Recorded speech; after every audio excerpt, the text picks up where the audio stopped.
Salut tout le monde, c'est Belga. Aujourd'hui, c'est une petite vidéo de suivi de mes colonies et surtout de petits problèmes que j'ai eu avec les Phédol pallidilla. Je vais vous expliquer tout ça dans la vidéo. Donc d'abord, petit suivi des colonies. La petite colonie, enfin petite, la belle colonie de Nicobarensis qui se porte toujours aussi bien, elle commence à remplir de plus en plus son nid. Elles ont été nourries, alors là, elles ont tout ce qu'il faut, du liquide sucré, elles ont eu un insecte et elles ont de la gelée. La petite fondation qui continue, pardon, c'est un peu flou, son développement tranquillement, gentiment. On peut voir qu'elle se porte très bien. On a ici de très belles physogastries. Il y a encore du couvain. Tout le monde est en forme. Alors elles ne sont plus chauffées, tout comme leurs consoeurs dans le nid plus haut. Pourquoi? Pour leur faire une petite pause. Et pour ne pas que le développement aille beaucoup trop vite, pour me laisser un petit peu de temps. Je ne sais pas si je vais réussir à montrer la gine correctement. Si. Voilà Madame la gine, toujours bien tranquille sur son couvain. Alors on va passer à l'étage du dessous. En dessous, on retrouve les Crématogastères squitellaris. Alors je les ai mis dans un tout nouveau setup. Le fameux deux tubes secs, avec un abreuvoir rempli d'essuie-tout, de papier essuie-tout ou de sopalin pour nos amis français. Elles viennent de recevoir un petit peu de gelée protéinée. Alors avec elle, j'ai fait une bête connerie. Pendant le déménagement, donc le tube de raccord qui est là, passait par un des deux trous pour qu'elles sortent de leur tube normal et qu'elles aillent là-dedans, histoire de leur avoir une petite aire de chasse. Et comme un imbécile, quand j'ai débranché tout ça, il a fallu 2 jours pour me rendre compte, je n'avais pas remis le petit bouchon. Du coup, j'avais 7 ouvrières et là, il m'en reste 5 ou 6. Je ne sais pas où sont passés les deux autres. Quand je les retrouverai, si je les retrouve, bah, je les attraperai tout doucement et je les remettrai dans le nid. Ils doivent être en train de se promener, je ne les ai pas encore vus. Ici, nous avons toujours les maculatus qui sont les seuls à être au chauffage.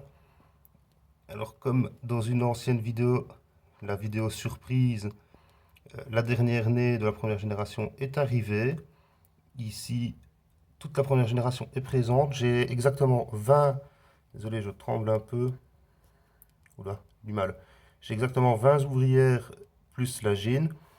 Je ne sais pas si on le voit. Normalement, oui. Elle a repondu un petit couvain. Donc pour elle, tout se passe bien. Je ferai une vidéo dédiée rien que pour elle. Donc, tout le setup dans la vitrine. On a toujours le gardien des fourmis, très éveillé. Oui, tu surveilles? Oui.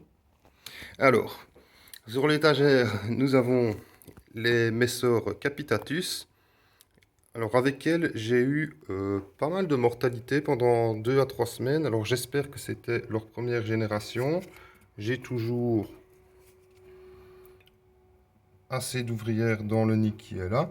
J'en ai toujours ici. La gine se porte bien, je l'ai vue il n'y a pas longtemps. Elle a encore des larves et un beau couvain. Donc j'espère que tout ira bien. Alors en dessous, on retrouve les Camponotus parius. Elles aussi, elles ont été nourries donc avec une nymphe de verre de farine et de la gelée protéinée. Alors ici dans le tube, on retrouve l'émessor barbarus qui était avant dans ce nid-là, où sont les fédoles. Je vais d'abord vous montrer comment vont les Messor barbarus parce que maintenant on peut les voir beaucoup mieux. Et après, on parlera des fédoles, je vous expliquerai ce qui s'est passé, pourquoi elles sont dans ce nid-là. Et on va voir tout ça ensemble. Donc voici mes Messor barbarus qui sont retournés en tube, ce que j'aurais dû laisser faire depuis le départ. Alors, je les ai laissés déménager gentiment à leur aise. Elles ont mis une petite journée, environ 5 heures pour déménager, et reprendre un stock de graines dans le tube avant de ne plus du tout aller dans l'aire de chasse. Donc, j'estime qu'elles ont pris ce qui leur semblait bon au niveau des graines. Elles ont pris environ un cinquième des graines qu'elles avaient quand elles étaient dans le nid en béton cellulaire. Quand je les ai reçues, il y avait beaucoup plus de graines que ça dans leur tube. On va un petit peu s'approcher et on va voir comment elles se portent. Donc nous revoilà un peu plongés dans le monde des Messor Barbarus. Je n'ai toujours pas de major, je ne pense même pas avoir de média. Ici on peut voir l'arrière de la reine. Elle a un petit couvain, mais je ne sais pas si je vais savoir vous le montrer, je ne pense pas, car elle est en dessous. Enfin, elle est dessus, le couvain est en dessous dans le tube, et je n'ai pas très envie de le retourner et de secouer tout ce petit monde.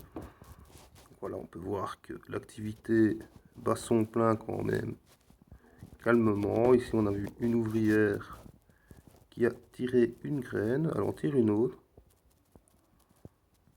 Oh, elles font un petit peu de rangement. Donc c'est une fondation qui se porte bien. C'est une fondation, c'est une gine de 2019. Non, qu'est-ce que je raconte? Nous sommes en 2020, pardon. C'est une gine de 2020. Une gine de cette année qui a déjà eu ses premières ouvrières. Je ne lui fais pas de dire. Ah ben, la voici. Si ça voulait bien être un peu plus net. Et on a même pu voir rapidement un peu de couvain. Les voici. Donc c'est une gîte pardon, de 2020 qui a eu ses premières ouvrières. Je ne lui fais pas de diapose, mais elle reste à température ambiante pour ne pas trop fatiguer notre gîte. Voilà, ici, de belles petites larves. Voilà, désolé, j'ai changé l'objectif macro pour essayer d'avoir une image un petit peu plus nette. Donc on voit quand même qu'il y a des larves.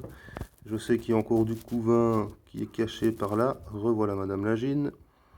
Bon, on ne va pas les embêter plus longtemps. Je vais vous parler de ce qui s'est passé avec les Phédol pallidula. Donc voici le setup qui avait été essayé pour les Phédol pallidula, c'est-à-dire un petit nid en verre qu'un ami m'avait donné, relié à l'aire de chasse que vous voyez là. J'en avais parlé sur Discord avec d'autres myrmécologues amateurs. Je vais reprendre leur phrase. Certains ont essayé, mais elles vont s'échapper.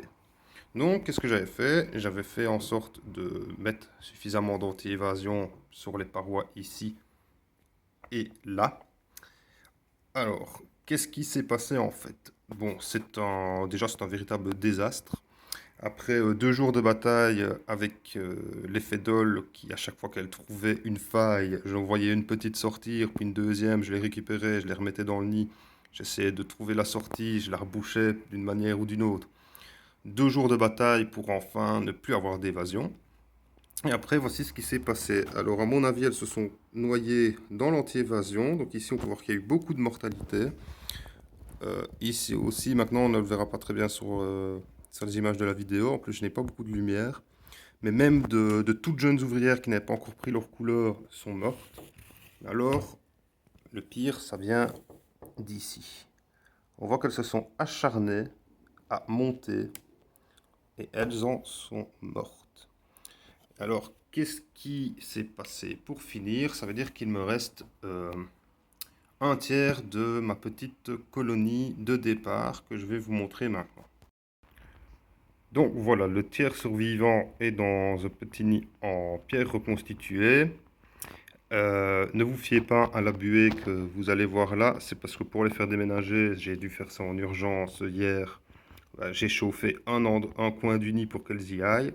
Donc forcément, ça a fait un peu de buée. Donc on voit encore quelques graines qui traînent, c'était l'ancien lit des Messor. Je n'ai pas arraché la vitre pour le nettoyer correctement. Alors, comme vous pouvez le voir, il y a beaucoup moins d'ouvrières qu'avant. On va un peu plonger pour voir exactement ce qu'il en est. Donc voilà, nous avons la possibilité à travers les gouttes de voir quand même qu'il reste du couvain. Alors, je n'ai vraiment pas perdu beaucoup de majors dans cette histoire. J'en ai perdu 2 ou 3 et j'en avais déjà 10, 12 en moyenne. Il faut dire que c'est pas toujours facile à compter avec les Phédol pallidula. Alors voilà, on peut voir qu'elles arrivent à passer entre la vitre. C'est quand même de toutes petites fourmis. C'est un des rares nids en béton cellulaire que j'ai et qu'il n'y a pas eu de défaut de fabrication. Tous les autres ont eu un défaut, donc je suis pas très fan de ces nids. Donc voilà, il y a toujours du couvain. On peut... Où est-ce qu'elle est passée? Là, voilà. Si j'y arrive. Évidemment, je suis désolé avec la condensation, je ne sais pas avoir de belles images. Bon, enfin, la reine, elle se porte très bien. Donc j'ai espoir qu'elle se relance. C'est vrai, je l'ai déjà dit, c'est une espèce que je ne voulais pas avoir de moi-même. Mais je ne suis pas un criminel. elles sont là et je vais tout faire pour qu'elles se portent bien. Donc, on croise les doigts et on espère que ça va se relancer. Je pense que oui, c'est quand même une espèce assez résistante d'une manière générale. Et je pense que ça se passera très bien. Maintenant, je ne vais pas la chauffer, je vais la laisser à température ambiante. C'est une espèce qui a déjà un développement assez rapide. Donc, on en reparlera dans d'autres vidéos parce qu'ici, elle commence à être très longue. Et, eh ben, je vous souhaite à tous le meilleur pour vos colonies et pour vous-même. Ciao, ciao!